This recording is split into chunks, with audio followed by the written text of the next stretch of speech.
제가 여러분 앞에서 실없는 소리를 좀 할 텐데요. 요즘 시간이 너무나 빨리 갑니다. 그럼 여러분들은 그때가 참 좋을 때다, 지금 그때로 돌아갈 수만 있다면, 제 나이로 돌아갈 수만 있다면 내가 뭐라도 하겠다, 거꾸로도 매달리겠다, 이런 생각 하실 거 아니에요. 그죠? 맞습니다.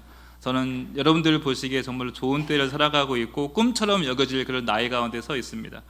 그런데 여러분들만 그런 게 아니죠. 여전히 젊은 저도 더 젊고 어린 친구들 보면요, 좋겠다. 저 때가 참 좋았는데 저 때로 돌아가고 싶다는 생각을 하게 된다는 거예요. 지금도 분명히 참 좋은 시절을 살아가고 있고 생생하고 팔팔한 시절을 살아가고 있지만, 그럼에도 시간이 너무나 빠르다는 것을 느끼는 것은 사실입니다. 제가 백학이 온 지 벌써 1년이 되었다는 게 한 4개월, 5개월 정도 된 것 같은데 어느새 1년이 되어가지고, 어릴 때는요, 하루가 왜 이렇게 빨리 안 가나, 빨리 어른이 되고 싶었습니다. 그러다가 고3 수험생이 되니까 시간에 모터가 달린 것처럼 너무나 시간이 빨리 가는 거예요. 공부할 게 너무나 많은데 어찌나 시간이 빨리 가던지. 그러다가 군대를 갔습니다. 마치 시계바늘에 무게추를 다룬 것처럼 시계가 가지 않습니다. 하루가 1년처럼 느껴졌어요. 과연 제대한 날이 돌아올까? 끔찍했습니다. 그러다가 대학 졸업할 때가 되니까 취업할 준비 생각에 시간이 너무나 빨리 가는 거예요. 나에게 졸업이 오지 않았으면 다시 대학 2학년, 3학년으로 돌아가고 싶은 생각이 간절했습니다. 그러다가 직장에 들어가서 사회초년생이 되니까 이 징글징글한 업무와 정말 보기 싫은 직장 상사들, 그 얼굴 대할 때면 또다시 시간이 가지 않더라는 거예요. 내일 돌아오지 않았으면, 이 밤이 계속 되었으면. 제가 얼마 전에 여러분들에게 교회 사진 한번 모아보자고 하셨는데, 여러분 30년 전, 40년 전 사진을 보시니까 어떻던가요? 기분이 어떠셨어요? 새록새록하고 이런 생각도 있었고, 동시에 또 시간이 얼마나 빨리 흘렀나 그런 생각 들지 않으셨습니까? 사진 속에서 품에 안고 있는 아이들이 지금은 결혼을 해서 다른 아이들을 안고 있는 그런 시대가 되었고, 또한 사진 속에서 코 흘리고 있던 그 꼬마들이 교회 권사님, 항존직 직분지자이 되어가지고 이렇게 서 있던 모습을 보면서 사진을 넘기시면서 참 이런저런 생각을 많이 하셨을 것입니다. 참 그때가 좋았는데 이제 내 때는 지나간 것인가?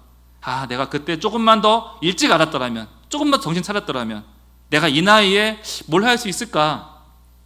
하지만 그렇지 않다는 것이죠. 일평생 살면서 우리는 이 시간이라는 것을 제대로 판단을 못합니다. 어릴 때는 쏜새같이 빨리 가는 것이 시간이고, 어떨 때는 거북이처럼 늦게 가는 것이 시간이고요. 그리고 바로 지금이라고 생각한 그 시점이 조금만 지나도 그때가 아니었구나 라고 금세 후회를 하게 된다는 거예요. 분명한 것은요, 우리가 경험적으로 알고 있습니다. 우리는 제때 그 시간을 정확히 알지 못합니다. 시간을 말할 수 있는 분은 오직 시간의 주인 되시는 하나님 뿐이시라는 것이죠. 우리가 다시 과거로 돌아갈 수도 없지만, 설령 다시 돌아간다 하더라도 우리가 후회하지 않을 자신이 있겠습니까? 다시 돌아간다면 여러분 군생활이 재밌겠어요? 다시 돌아갈 수 있다면 그 고된 시집살이를 행복하게 할 수 있겠습니까? 내가 다시 돌아간다면 가족 구원, 가족 전도를 이번에는 성공할 수 있겠습니까? 우리는 다시 돌아간다 해도요, 또 다른 후회와 또 다른 실수를 하게 될 것입니다. 그리고 내 힘으로 어쩔 수 없는 일들 앞에서 낙심하고 절절매고 슬피 오는 삶을 또 역시 피할 수 없게 된다는 거예요. 그럼에도 불구하고 우리는 어리석어서 내가 언제 일어설지, 언제 행동할지 스스로 정하고 싶어 합니다. 시간과 때를 내 스스로 정할 수 있다라고 착각을 한다는 거예요. 그런데 여러분, 시간의 주인이 누구라고 했습니까? 하나님이시죠. 언제 시작할지, 언제 움직일지, 언제 쓰실지 직접 정하시는 분은 사람이 아니라 오직 하나님뿐이 있습니다. 영국의 신학자 오스 기니스는 그의 책 소명이라는 책에서 이렇게 말합니다. 하나님은 당신의 사람을 당신의 때에 당신의 방법으로 부르신다. 하나님의 부르심에는 하나님의 때가 있다는 것이죠. 아쉽게도 우리는 미리 그 때를 알 수가 없습니다. 그런데 참 다행스러운 것이죠. 한 가지 알 수 있는 것이 지금이 하나님이 나를 준비하고 계시는 그때이구나, 이건 알 수 있지 않겠습니까? 지금이 하나님이 나를 부르시는 때이구나, 이것만큼은 알 수 있다는 거예요. 어린 사무엘처럼 들려오는 하나님의 음성 앞에서 주여 말씀하소서 종이 듣겠나이다, 이 대답만큼은 할 수 있다는 것이죠. 이렇게 제때에 반응하고 대답하는 인생, 그 인생이 하나님 때에 맞춰 살아가는 인생이라는 것이죠. 우리가 그 음성을 듣고 그 자리에서 순종할 때 우리 삶은 내 멋대로가 아니라 제때 맞춰가는 인생을 살아갈 수 있게 됩니다. 여기서 우리가 주의해야 될 것이 우리가 결코 하나님을 미리 예측하거나 예상하려 대들면 안 됩니다. 우리는 때로 이렇게 말합니다. 하나님, 지금은 아닌 것 같습니다. 그때 하나님께서는 바로 지금이다라고 말씀하시죠. 우리는 이제 너무 늦었습니다. 다 틀린 것 같습니다라고 말할 때 하나님은 이제서야 네가 준비되었다라고 말씀하신다는 것이죠. 매번 느끼는 것이 하나님의 때는 참 우리의 계산과 다릅니다. 우리가 서두르려 하면 하나님께서는 천천히 움직이시고 오히려 늦추시고요. 우리가 늦었다고 생각을 할 때 하나님은 그때서야 시작을 하십니다. 사도 바울을 볼까요? 선교에 목숨을 걸고 소아시아를 품고 기도했지만 막상 아시아는 막으시고 유럽으로 길을 터시죠. 그리고 300년 후에야 그 이유를 알게 됩니다. 모든 길은 로마로 통한다. 로마 국교가 기독교가 되면서 전 세계에 복음이 터지게 된다는 거예요. 그래서 우리 믿음의 사람들은 때와 시기를 미리 아는 사람이 아니라 때와 기한을 정하시는 하나님을 따라가는 사람들입니다. 아이들이 어릴 때 아이스크림 만들기를 했습니다. 아이스크림 틀에다가 다양한 형형색색의 재료를 넣고 이제 냉동실에 넣고서 기다리기만 하면 되는 것이죠. 근데 아이들이 냉장고 문 앞을 떠나지 못해요. 다 되었나 열어보고 언제쯤 되었나 손가락 한번 넣어보고 계속 문 닫았다 열었다 그렇게 꺼내다가 결국은 땅바닥에 다 엎질르고 엉망이 되었던 경험이 있어요. 여러분, 내 마음이 급해도요 냉동실에서 충분히 어느 시간은 바꿀 수가 없어요. 내 마음, 내 생각, 내가 원하는 때가 아이스크림을 얼게 하는데 어떤 도움도 되지 못한다는 것이죠. 무슨 말이겠습니까? 때를 정하는 것은 여러분 내 영역이 아닙니다. 그러나 그 때가 되었을 때 반응하고 순종하는 것은 순전히 누구 영역입니까? 우리 영역이라는 거예요. 사랑하는 성도 여러분, 나는 이제 때가 다 되었어. 이제 다 옛날 얘기고 나는 이제 할 수 없어. 이 말을 성경에서 누가 했습니까? 모세가 했던 말이에요. 그리고 여러분들이 자주 하는 말이죠. 제자들은 말합니다. 예수님이 돌아가셨으니 다 틀렸어. 이제 고향으로 돌아가자. 그러나 부활의 예수님께서는 이제 가서 너희는 제자 삼고 성령으로 세례를 베풀어라. 내가 틀렸다고 생각한 그때가 주님께서는 시작할 때라고 종종 말씀하신다는 거예요.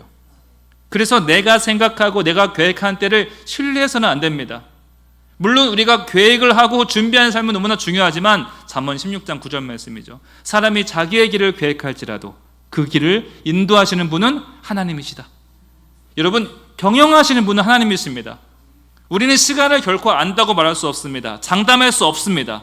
그런데 우리가 꼭 기억해야 될 것은 시간 주인 되시는 하나님께서는 하나님의 때에 하나님의 기한에 순종할 사람을 찾으신다는 거예요.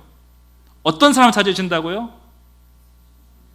1번 대답을 안 하세요. 1번 순종할 사람, 2번 불순종할 사람. 네, 다들 아시는군요. 성경에 젊은 사람, 힘 좋은 사람, 머리가 휙휙 돌아가는 사람, 이런 사람을 찾는 것이 아니라 어떤 사람을 찾습니까? 순종할 사람을 찾으십니다. 오늘 본문의 에스더가 바로 그렇다는 거예요. 모르드게가 에스더에게 편지를 보냅니다. 네가 왕후가 된 것이 바로 이때를 위함이 아니겠느냐. 에스더는 이때 깨닫는 거예요. 하나님의 때가 바로 지금이구나. 그 때를 알게 하신 하나님께 순종하고 그 순종이 한 여인으로 하여금 한 민족을 구하게 합니다. 네가 왕후가 된 것이 이때를 위함이 아니겠느냐. 그녀의 인생, 출생, 겪고 있는 그 모든 경험이 하나님의 그 때를 위해 예비되어지고 준비되었다는 거예요. 너무 비약이 심한 걸까요? 어떻게 한 사람의 출생부터 모든 시간과 경험이 하나의 때를 위해 준비되어지는가? 여러분, 하나님은 그렇게 역사하십니다. 우리 하나님께서는 시간의 주인이시기 때문에 우리의 모든 시간을 활용하십니다. 하나님께서는 모든 것을 합력하여 선을 이루신 분이기 때문에 우리가 순종만 한다면 우리 삶의 모든 고난, 실패, 성공, 모든 눈물들이 그분께 재료가 되어진다는 거예요. 그래서 우리는 이렇게 고백을 해야 됩니다. 하나님, 주님의 때를 내가 신뢰하겠습니다. 하나님, 내가 주님의 삶에 주님의 뜻에 전적으로 사용되어지길 원합니다. 우리 괴각교회가 이런 고백이 되어지길 주님의 이름으로 축복합니다. 첫 번째 우리가 살펴볼 내용은 하나님은 그분의 때에 사람을 세우신다는 거예요. 한번 따라해 보겠습니다. 하나님의 때에 사람을 세우신다. 하나님께서는 언제나 사람을 통해서만 일하십니다. 그리고 아무 때나 사용하지 않습니다. 언제 사용하시나요? 하나님의 때에 사용하십니다.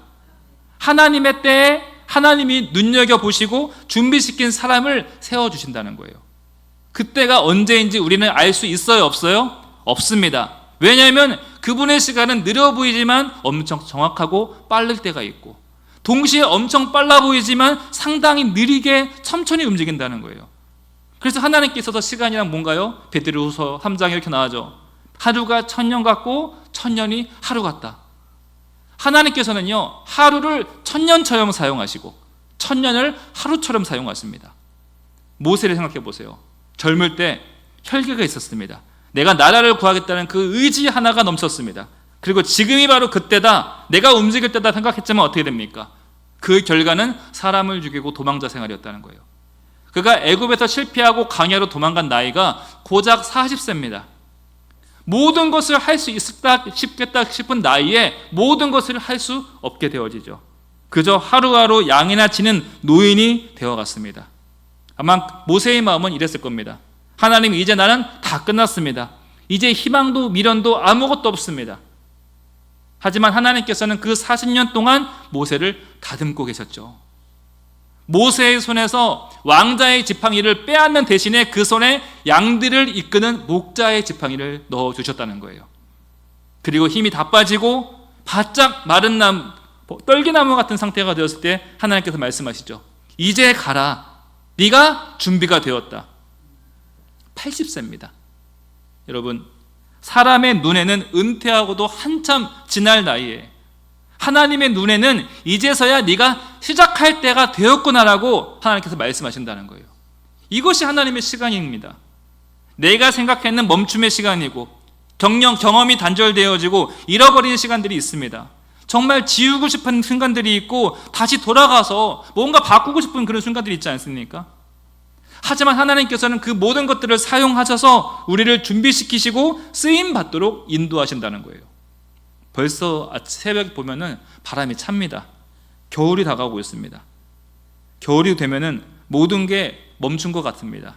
나무에는 잎이 하나도 없고 땅은 딱딱하게 얼어붙어 있고 생명은 아무것도 보이지 않습니다. 하지만 죽은 것이 아니죠. 눈에 보이지 않지만 땅속 깊은 곳에서는 봄을 준비하는, 봄을 예비하고 있는 생명이 계속 일을 하고 있죠. 하나님의 시간도 그러하다는 거예요.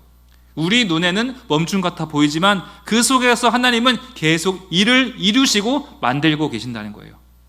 우리가 2달 동안 출애굽길 봤습니다. 이스라엘 백성들은 빠른 길을 원했지만 하나님은 빠른 길에 전혀 관심이 없어졌습니다.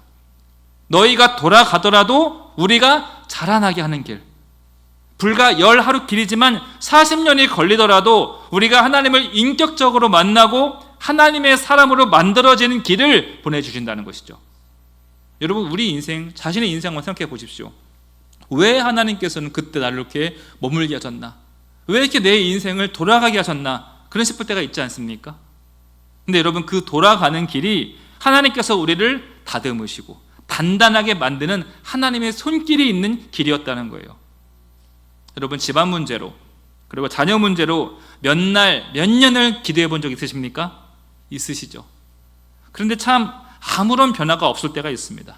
그럴 때 우리는 마음이 지치게 됩니다. 근데 여러분, 정말로 아무런 변화가 없었습니까?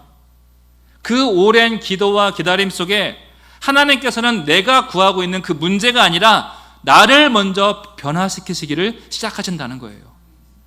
바뀌길 원하는 그 사람이 아니라 내가 먼저 바뀌길 원하시고요, 그 문제가 아니라 나의 마음과 나의 믿음을 바꾸길 원하신다는 거예요.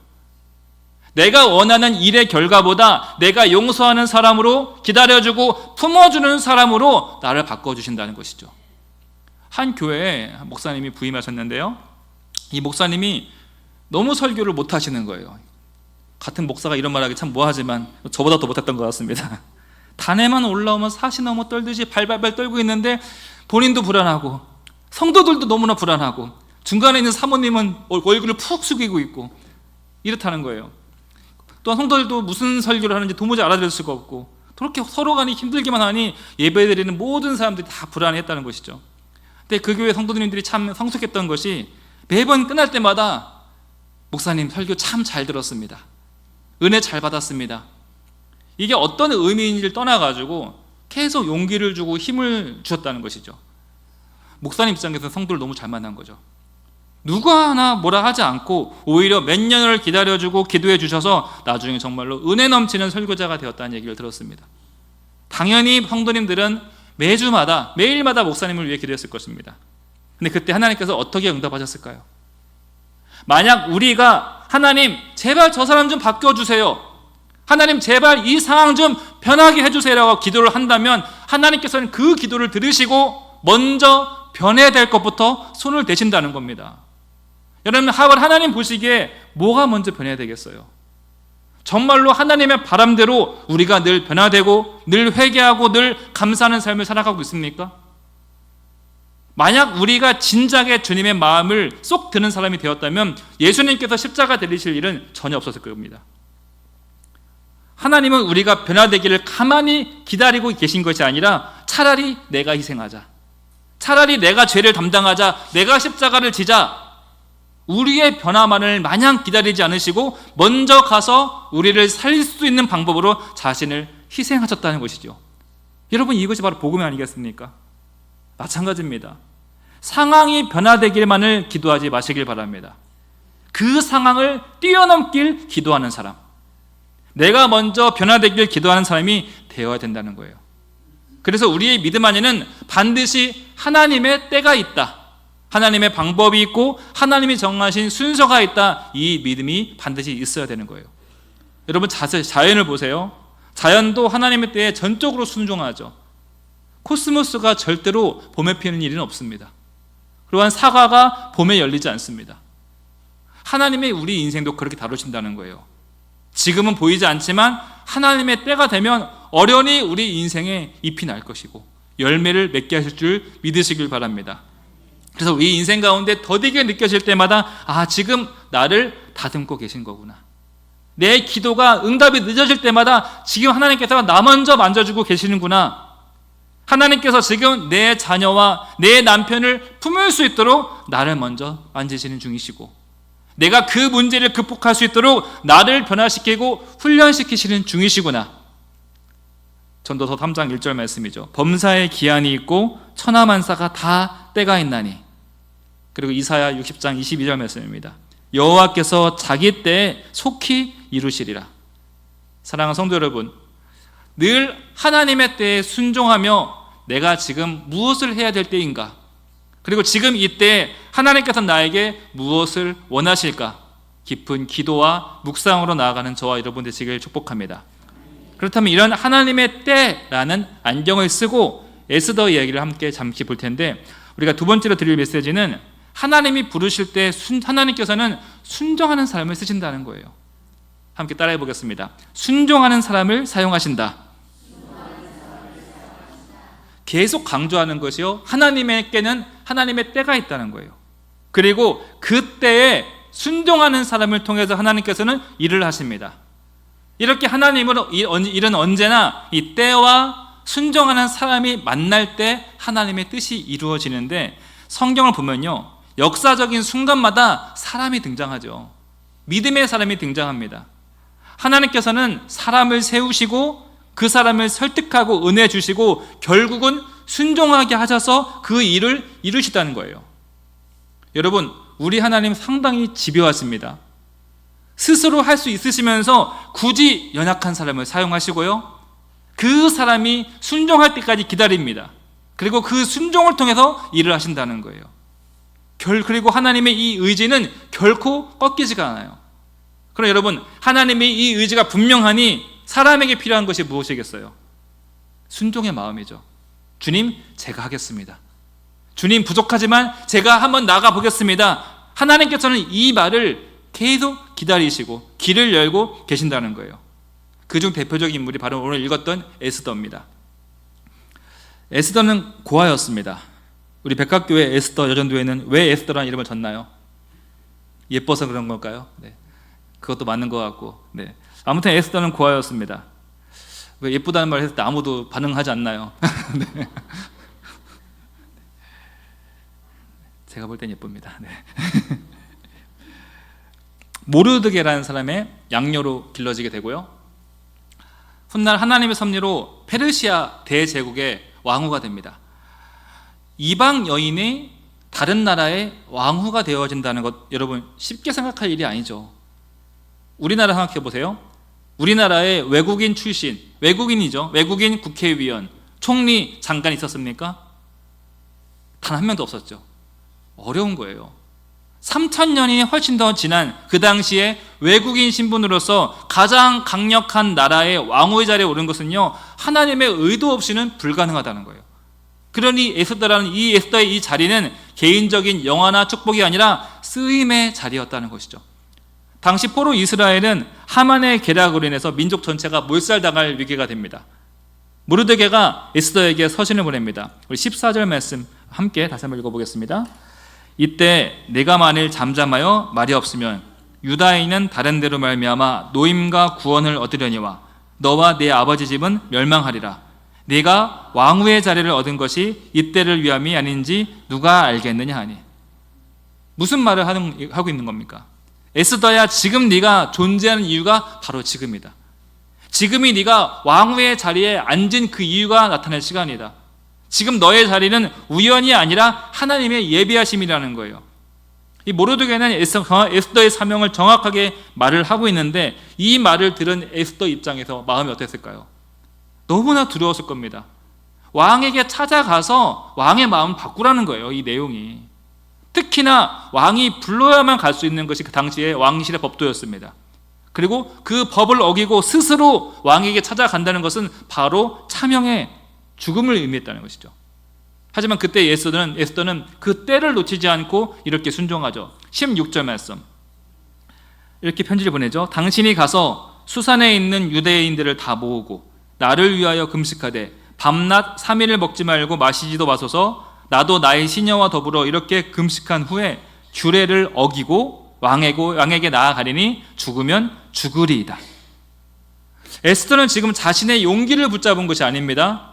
나를 이 자리에 앉히신 하나님을 붙잡은 겁니다.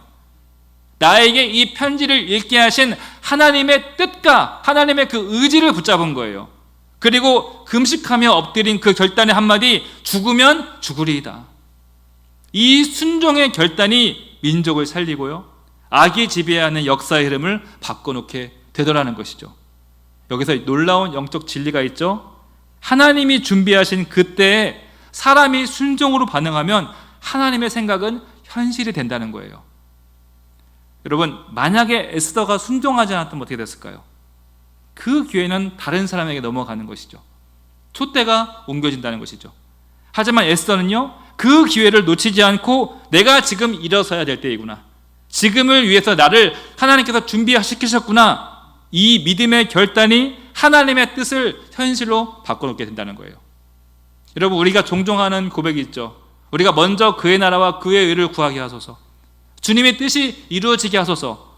우리가 이런 기도를 하는데 정말로 이 기도가 내 삶의 현실이 되려고 하면 어떻게 될까요? 너무나 쉽습니다. 순종하면 됩니다. 하나님은 순종을 통해서만 일하시기 때문에 내가 그때의 순종으로, 아멘으로 움직이시면 하나님의 뜻이 이루어지게 되는 것이죠. 여러분, 우리의 삶이 도구가 되어지고 재료가 되어서 주님께 쓰임받게 되길 축복합니다. 우리 사랑하는 에스더 여러분들, 그리고 사랑하는 백각교회 성도 여러분들, 때를 정하시는 하나님께서는 지금도 순종할 사람을 찾고 계십니다. 기한과 때는 하나님이 정하시지만 순종은 우리가 하는 것입니다.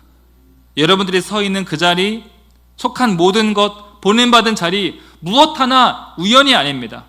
하나님께서 이 때를 위해서 준비하시고 여러분들을 그 자리에 세워주셨습니다. 우리는 종종 말하기를 이제 내 때가 다 지났어. 하지만 하나님 말씀하십니다. 지금이 바로 네가 움직일 때다. 지금이 바로 네가 순종할 때다. 에스더 여전도 여러분들, 에스더란 이름은 페르시아 이름이죠. 히브리어로 하다사, 별이라는 의미를 가지고 있습니다. 여러분들은 우리 교회 별과 같은 존재들입니다. 교회에서 가장 중요한 역할을 담당하고 계시고 가정에서도 중심축 역할을 하고 계시고 교회와 가정의 그 연결다리 역할을 하고 계시는 별과 같은 존재들입니다. 하나님이 여러분들을 세워주신 그 자리에서 기도로 가정을 세우는 에스더가 되시길 축복합니다. 또한 섬김으로 교회를 살리는 에스더가 되시고 믿음으로 세상의 불신을 막아내는 에스더가 되시길 주님의 이름으로 축복합니다. 네가 이때를 위하여 왕후의 자리를 얻은 것이 아니겠느냐. 주님의 이 음성 앞에서 지금 내가 이 자리에서 할 일이 무엇일까? 지금 내 위치에서 내가 나서야 될 것이 무엇일까? 나에게 말씀하시고 나에게 보여주시고 감동 주시는 것이 무엇인가? 그것에 대해서 가감없이 순종함을 통해서 이 시대와 가정과 교회를 위해 크게 쓰임받는 저와 여러분 또 에스더 여러분들 되시기를 주님의 이름으로 축복합니다. 기도하겠습니다.